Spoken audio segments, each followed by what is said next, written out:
Hello guys, good morning.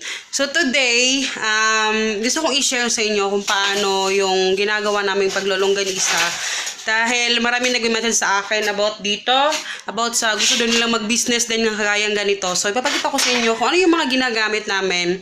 Kasi background lang, no, etong longganisa is actually naging business namin to way back 2009 pa, no? 2010. Yan, mga ganun, 2009, 2010. Ha? Wala pa si Hagrid nun kasi 2013 pa si Hagrid na ano. So, doon kami nakatira sa hindi pa kami kasal noon, no? Hindi pa kami kasal noon ni Papa. Tapos yun na naging business namin. At itong negosyong ito is actually dati hindi namin alam kung paano magtimpla, hindi namin alam kung paano hindi namin alam kung paano magtali. So, nagbabayad pa kami ng tao dati. Nagbabayad pa kami ng tao dati para gumawa siya para sa amin. So, binabayaran namin siya. Tapos, yun. And then, dati wala pa yung mga Facebook group, Facebook page, wala pa yun. Ano pa siya? Hindi ko alam. Basta dati iba-iba pa yun. And then, on and off yung aming pagbibisis ng ganito. But now, nung mga lumipas yung mga taon, marami kami natutunan, marami kaming especially sa mga hygienic na parts sa pagano ng pagkain. So, importante yun. So, ayun. So, yung buhok ko bakit pa lumalabas? So, ngayon, bakit ako sa inyo. Pero, not the recipe, no? Pero, etong sa recipe naman, depende sa atin yan, guys. Pero, ituturo ko sa inyo kung paano kayo makakakuha ng sarili nyo recipe. Okay? So, now, pakita ko lang sa inyo kung ano yung ginagawa ni Papa, no? So, eto yung aming longganisa. This is, total of, 6 kilos. And then, ayan, pakita ko lang sa inyo. Wait lang. So, dito ko na lang papakita sa inyo. Pasensyahan nyo na. May mga ano pa kami dito. Mga hinugasan ko kanina. Ito yung mga kakailanganin nyo kung magsisimula pa lang kayo ng longganisa, no? So, unang-una, syempre, kailangan nyo ng karne, diba? Yung ilolongganisa nyo. So, anyway, hindi yan yung ituturo ko sa inyo ngayon. Ituturo ko sa inyo ngayon kung paano nyo gagawin yung paglolongganisa.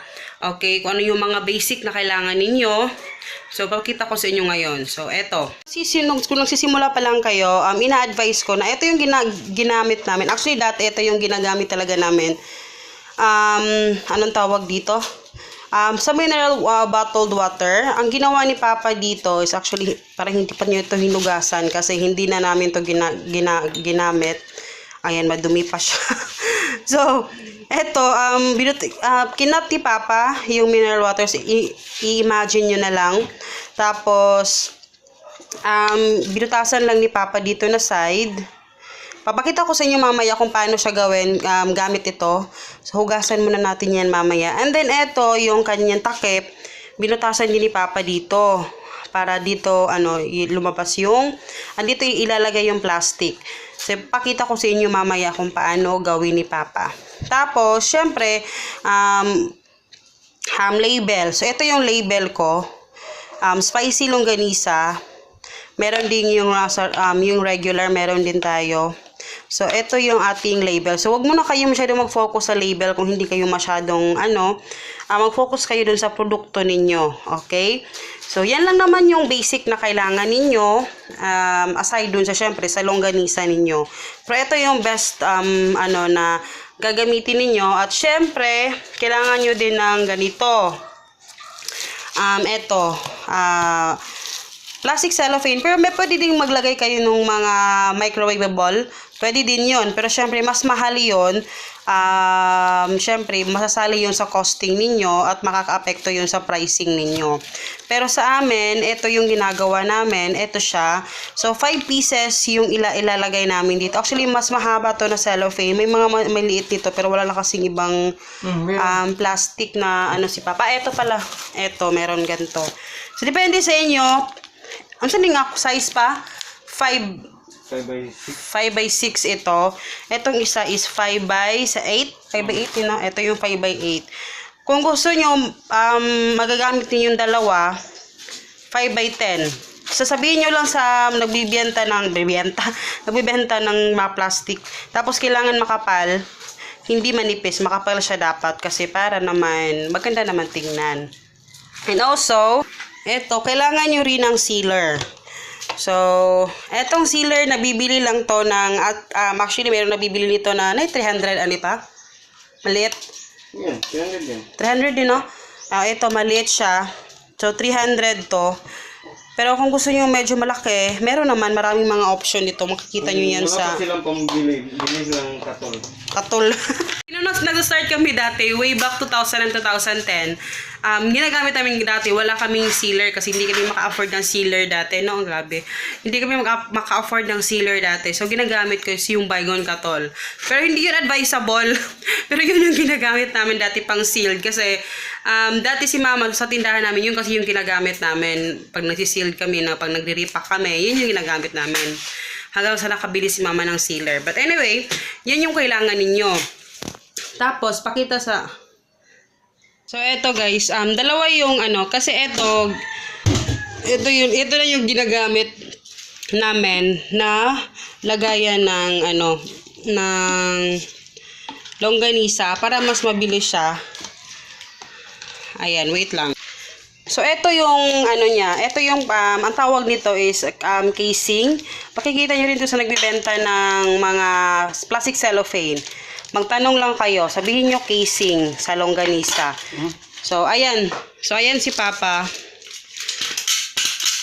Ay, ganyan niya ginagawa. Yan yung... Ayan, nagtutopak lang siya.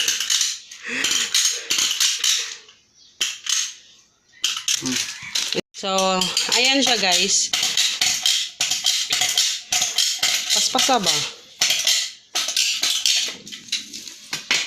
So, ayan siya. Hi, Papa. Hi, sa pa.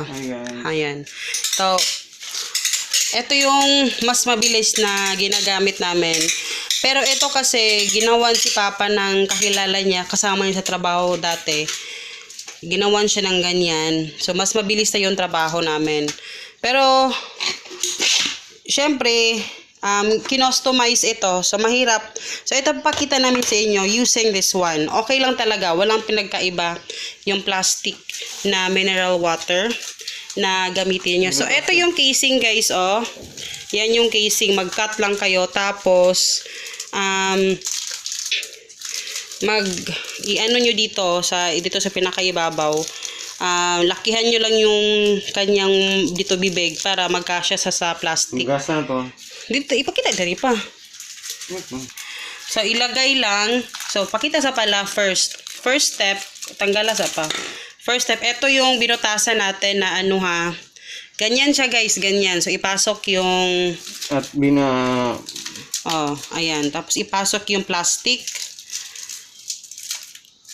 And then, saka ilagay yung bibig ng ating tapos ilock para hindi matanggal yung ating plastic. Hindi siya malakte. So, importante na hugasang mabuti yung ating plastic. So, ayan, maglalagay na si Papa. So, eto, ang gagamitin natin is talagang kailangan kamayin. And, naghugas po si Papa. At saka, hindi pwedeng naka-gloves kasi maaano yung ang gloves, ang tawag na pa?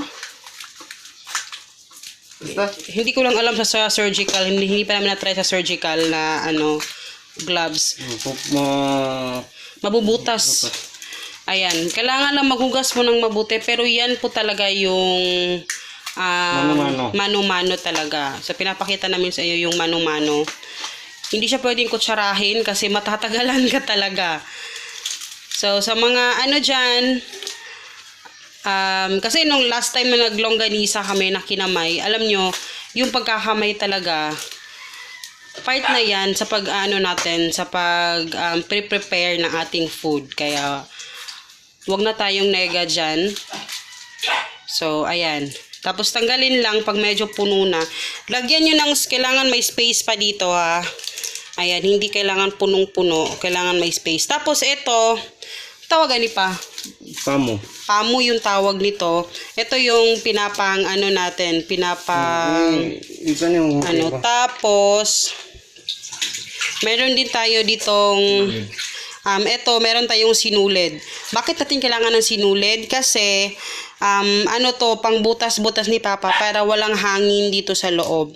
So, pag may nakita si Papa na meron nagbababos o meron bakante, kagaya niyan, meron mga vacant, tinutusok-tusok yan ni Papa para punong-puno talaga siya. Ayan. So, pakita ko na sa inyo yung next step na ginagawa ni Papa sa, ano, yung pagtali. Ayan. So, tinatali ni Papa. Pakita mo sa kanila, Papa, paano ka magtali. So, eto ay medyo mahirap. Uy, grabe, paspas kaayo, uy. Pwede naman basic lang na tali talaga. Hindi kailangan ano. So, kailangan una talian dito. Ayan. Medyo ano si Papa eh. Ako hindi ko alam magtali. Hindi ko talaga alam. So, si Papa yung nagtatali. So, yan. Tinutusok ni Papa. Maglagay lang ng tawagan na pa? Ng pula? Tanod. Tanod ng ano, basta yung ano, yung mga ganito para hindi mawala yung inyong sinulid. Inyong tawag ano Basta yun, basta may mga ganyan para makita niyo siya diretso, baka magnan niyo kung anong ginagawa ni Papa. So, tinatansya lang ni Papa yung haba nung longganisa. So, ganyan siya. 1 meter, ako lang, isang 1 meter lang. Mga ano, ganyan siya. I-slow mo ko na lang. Para ka lang di nagtatahi eh.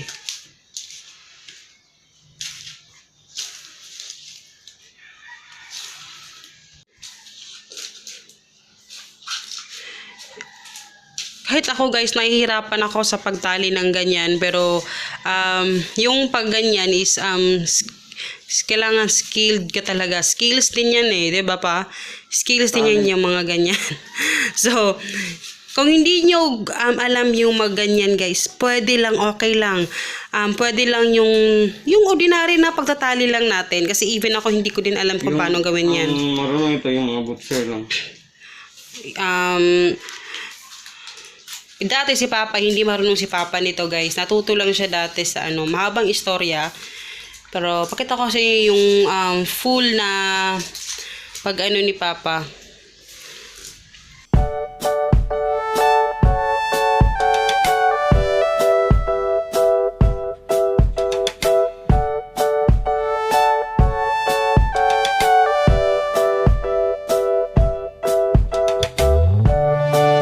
Tapos ni Papa yung isang cut. Then after that, ika-cut na natin. Ayan, isa-isa. Ayan. Ito din, pwede din tong sa iba din yung hug casing. Kasi yung hug casing, guys, ayan siya. Para kalaki. Kung hug casing, iba din yon, pero same procedure lang. Pero yung hug casing, medyo pahirapan sa paghanap kasi noon. Kaya ito yung pinakamabilis na mahahanap natin sa merkado. So again, ayan. So, i-continue mo lang na gawin yun. Medyo nga yun eh. Medyo komplikado yung pagtatali kasi kailangan talaga pag-aralan yung ganung tali. Pero, nakikita ko even sa mga chef, nakikita ko sa kanila, hindi din sila marunong magganyan. Yung pagtali nila sa longganisa, ito yung basic lang talaga na pagtali. Ganun lang talaga. Okay lang naman yung ganun. Pero may isa tayo. Itong silupin, ito na niya. Narnia. Pwede sa Narnia. Pwede pala. Yung sa Narnia, kasi nung one time na sarado yung mga nagbibenta niyan, pwede yung Narnia. Hindi Narnia. Tawag dyan pa. Pwede kayong gumamit ng cling wrap. Parang i-ice candy mo lang siya ibabalot. Pwede mo siyang ibalot tapos... Pero medyo matagal yun. Pero okay na yun kung nagsa-start pa lang kayo. Pwede na yun. Kung hindi kayo makahanap ng casing na plastic, okay? So, continue lang yung ganyan, guys. So, pinakita ko lang sa iyo yung pinaka-basic talaga na ginagawa namin. So, after niya ni Papa na ganyan is, pinapak na namin, nilalagyan ng label, and then is-sealed. So, pakita ko sa inyo yung natapos namin kahapon. So, ito yung natapos natin kahapon. So, ito na lang yung natira, kaya naggumawa tayo ulit kasi kulang pa to sa order ngayon. So, ayan, naka-sealed na siya. Then, nandyan na rin yung label. Ito is actually lumpia. I-wrap namin to ngayon. Kagabi yung isang pack na ganito, nirap na rin ni Papa. So, ito lang yung natira kagabi. Ayan, ito yung ating lumpia. Next time yung lumpia naman, i-share ko sa inyo kung paano magkakaroon kayo ng idea kung paano makakuha ng timpla sa lumpia. Okay? So, pero ito yung final, ito yung final product natin na longganisa. So, pwede itong ibenta. So, next time i-share ko sa inyo kung magkano yung ratio ng ating taba at saka yung ating meat. Yung taba at saka yung laman, kung magkano yung ratio niya para makuha nyo yung perfect na juicy nung inyong longganisa. So yan, next time pag-uusapan natin, mag-comment kayo sa baba sa mga lahat ng interesado sa negosyong ito dahil malaki yung kita guys sa pagkain. Sa totoo lang. Ayan nga, lalo na ngayon sa panahon na ito, yung mga tao nangangailangan ng pagkain. So i-grab natin yung opportunity. And, ayun. So, salamat sa panonood, guys. I hope you guys enjoy. And please don't forget to subscribe. And see you in my next video. Paalam!